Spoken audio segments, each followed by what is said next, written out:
In this folder is a secret playbook that Paramount used to close a $110 billion deal that you could use to get ahead of 99% of people. And it is this secret playbook that has just given Paramount control over movies and TV shows that you grew up watching. But without it, Paramount nearly lost the deal to the exact same competitor who changed modern-day Hollywood. And today, I'm going to reveal exactly what the secret playbook is so you could use it to change your life.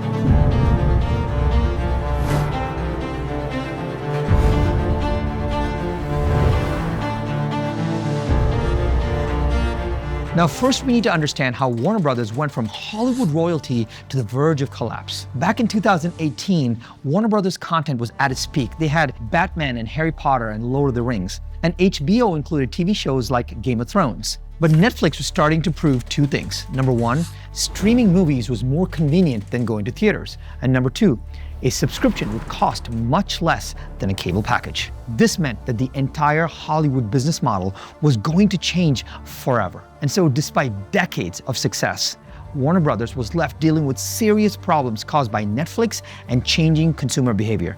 This left them in a place that most businesses would just never survive. They had $43 billion of debt, a dying cable business that had lost $9 billion a year, and a streaming platform that just could not compete. And while they still made money from movies at the box office, it wasn't enough to cover the debt service on $43 billion, while the cable business was losing $9 billion per year. So after years of trying to make it work, Warner Brothers had only one option left.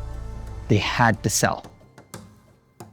And in October 2025, Warner Brothers announced a review of strategic alternatives, which basically is corporate speak for we need somebody to bail us out. This happened, two buyers stepped forward. The first buyer was Netflix. They were the top streaming platform in the world with 325 million subscribers and $18 billion in annual content spend. They saw this as a chance to dominate the market. They wanted the IP, the studio, the streaming platform, and HBO. The second buyer was Paramount. Unlike Netflix, Paramount only had 79 million paid subscribers and $4 billion in annual content spend.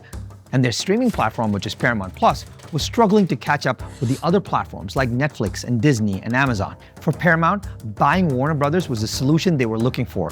If they wanted to have a chance in the streaming war, they needed to own your childhood heroes. So you could say that if Paramount wins this deal, they become Batman. But if they lose, they stay Robin forever and become the streaming sidekick to Netflix and Amazon and Disney. Netflix is announcing a definitive agreement to buy Warner Brothers in a multi-billion-dollar deal. Over the next 4 months, Netflix and Paramount were at war for the ownership of Warner Brothers. But Paramount was losing the war. They had made 7 offers to Warner Brothers, and every single one was rejected. So in December 2025, Warner signed a deal with Netflix for $27 per share, $82 billion in cash, and the cable networks get spun off into Discovery Global. It's almost like Netflix said, let's go walk a dog together, and I'll walk the dog, and you pick up the poop. But even with the Netflix deal signed, Paramount didn't give up. They tried again. In January of 2026, Paramount went directly to the shareholders with their 8th and final offer. Except this time, the offer was completely different because for the first time in 8 bids, Warner Brothers could not say no. And in February of 2026, Warner walked away from Netflix to accept Paramount's deal. But here's what's easy to miss. Paramount didn't just win because of the money. They won because of a playbook that was used 22 years ago by the same family who now controls Paramount. If money was a problem, they could have beaten Netflix on their 2nd or 3rd bid. But the fact is, Paramount won because they built an offer Warner Brothers could not refuse. And this deal playbook is what let them secure the biggest media takeover in a generation, but it could also help you get ahead of 99% of people. So let me show you my deal DNA that I used to analyze every single deal. This is the same framework that I've used to build $2 billion businesses, sell 5 companies, and advise billionaires at Goldman Sachs. And it has 6 parts that will help us unlock the deal secrets behind this very billion-dollar deal. Now, we've already covered why this deal happened with Warner's collapse. We've talked about what Netflix would get from the deal by dominating the media industry and what Paramount would get by finally being able to compete with Netflix and the other streaming giants. But we still need to talk about how this deal was negotiated, and it all comes down to the 3rd part of the deal DNA, which is price and terms. The price is what the headlines talk about, but the terms are the hidden layers of the deal that people just don't talk about. In this deal, we have 6 layers. The first layer is all about price.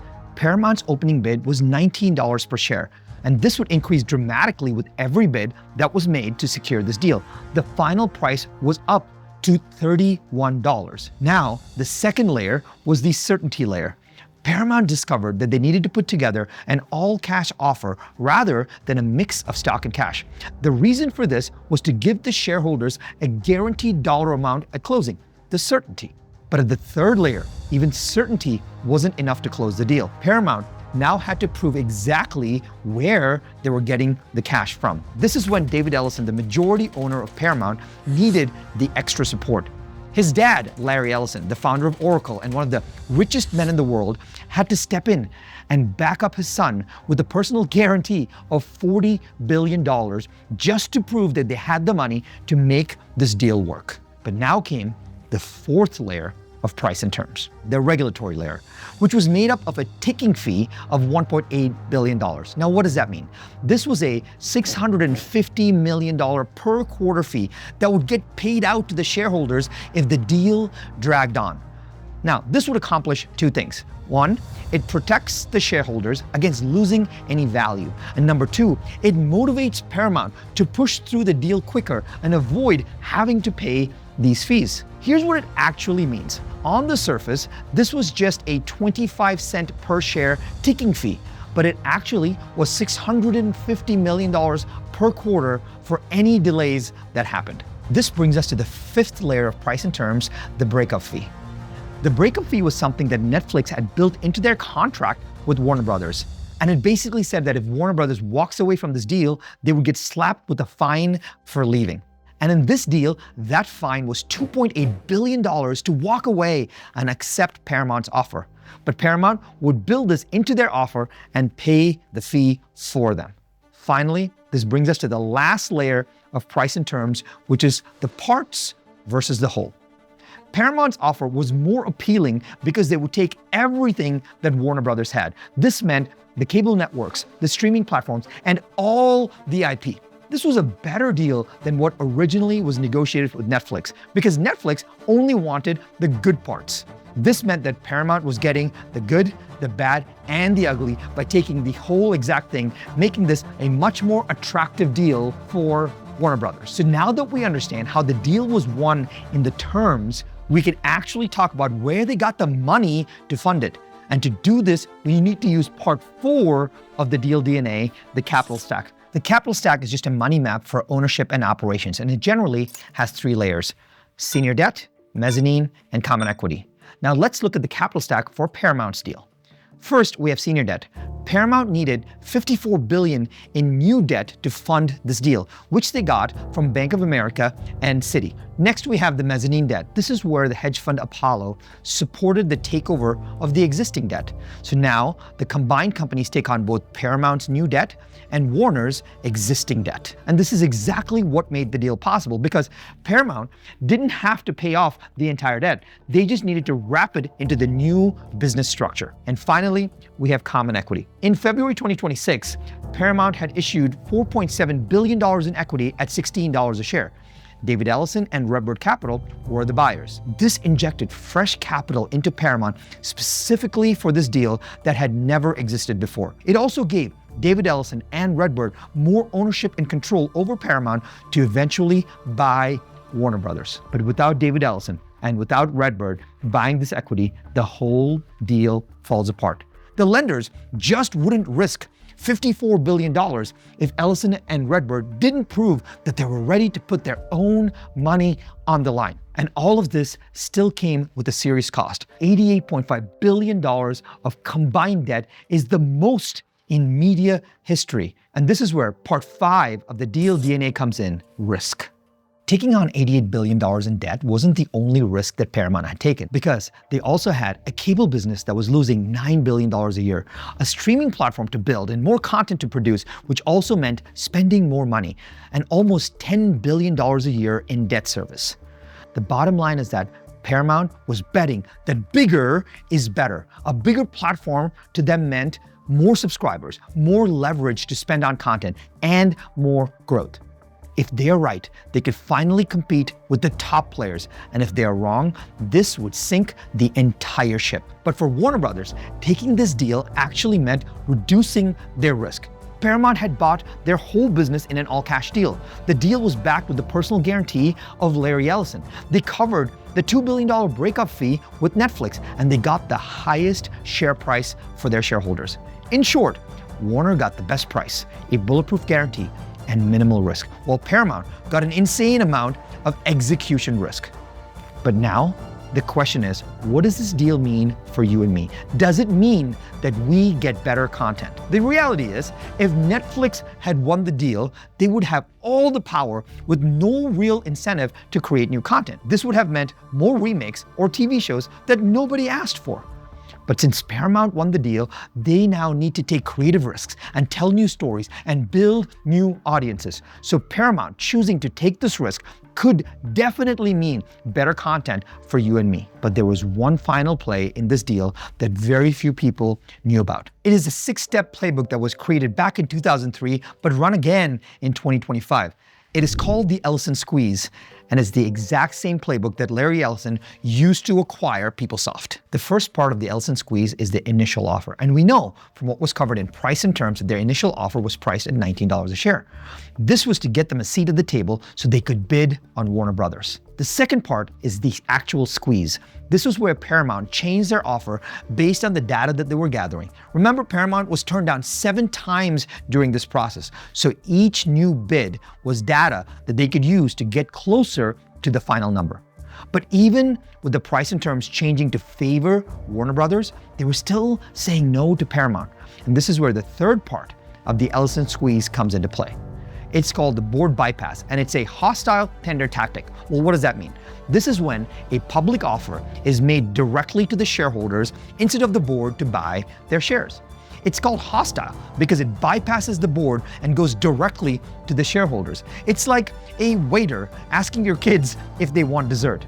And so they go around the parents because they've already said no 7 times. In this case, the waiter is Paramount. The kids are the shareholders and the parents are the board. But the interesting part about this is that the offer isn't even designed to be accepted. It is designed to get rejected. So why would Paramount want to have their offer rejected? Because having their hostile tender offer rejected meant that it would force the shareholders to question why the board hadn't brought this deal to them during the bidding process. But the deal wasn't closed just yet. Paramount had to overcome a legal obstacle, a $2.8 billion legal obstacle. And this is number 4 of the Ellison Squeeze, which is a legal wall. There was a contract in place with Netflix calling for a $2.8 billion breakup fee, which Warner Brothers was now on the hook for. So what did Paramount do? Paramount agreed to step in and pay that $2.8 billion breakup fee, completely removing the risk for Warner Brothers. This completely broke down this legal wall. And this is where Ellison used step 5 as a certainty weapon. The goal is to remove all the final arguments with overwhelming certainty. And Paramount did this with the personal guarantee of $40 billion worth of Oracle stock from Larry Ellison. This was the largest personal guarantee in the history of deal making. That's right, the exact same man, 22 years later, was completing the Ellison Squeeze with his son. And so together, they had removed the closing risk. And only now are they ready for the 6th and final step of the Ellison Squeeze, the internal collapse. You squeeze the board with pressure until it breaks from the inside out. Everything in the Ellison Squeeze leads up to this moment. And in 2026, the Warner board reversed their decision from "we collectively reject this offer" to "we collectively recommend this offer." The Ellison Squeeze was now complete. So the structure of this deal had already been decided 22 years earlier, and now it had just won the bidding war for the future of media. But while you might be thinking that this deal is only about media and control, it teaches us something else too. Paramount was the underdog in this story, but each time they got rejected, they used it as data to determine what they did next. They were resilient and never gave up, which proves to us that sometimes you might just be 7 no's away from that yes that gets you ahead of 99% of people. You just have to keep iterating. So let me give you an example of how you can use the Ellison squeeze right now. Maybe you're trying to land your dream job, so you start by making the opening offer. But they say that they're not hiring right now. Now, what if you propose a start date that was 3 months out instead? And with every rejection, you keep reducing the risk to make it look even better for them. Now, while this may even seem aggressive, you could bypass the hiring manager just like Paramount did and cold email the CEO with your no-brainer offer. And if the contract is the issue, you could offer to do a trial project first to remove the risk and create the certainty that they want. At this point, you have removed almost all of the risk. You've given them certainty and created a near perfect offer for them. This is how you could use the Ellison squeeze to get almost anything that you want in life.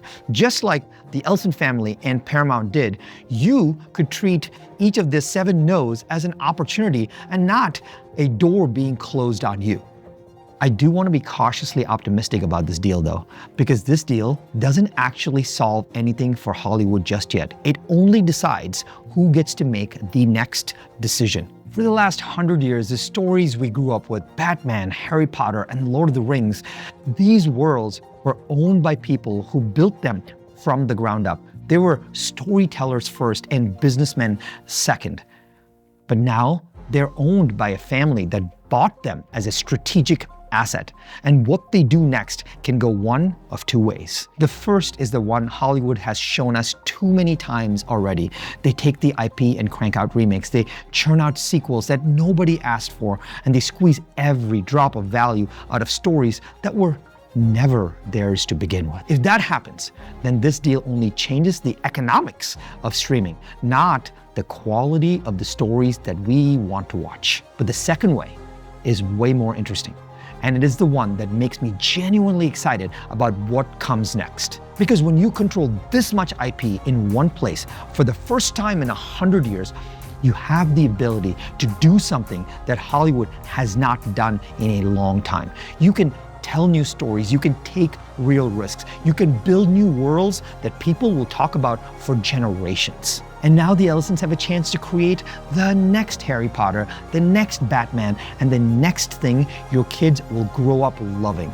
The question is whether they see this deal as a content library or just a cash cow. I'm Sharan Srivatsa, and this was $1 Billion Deals.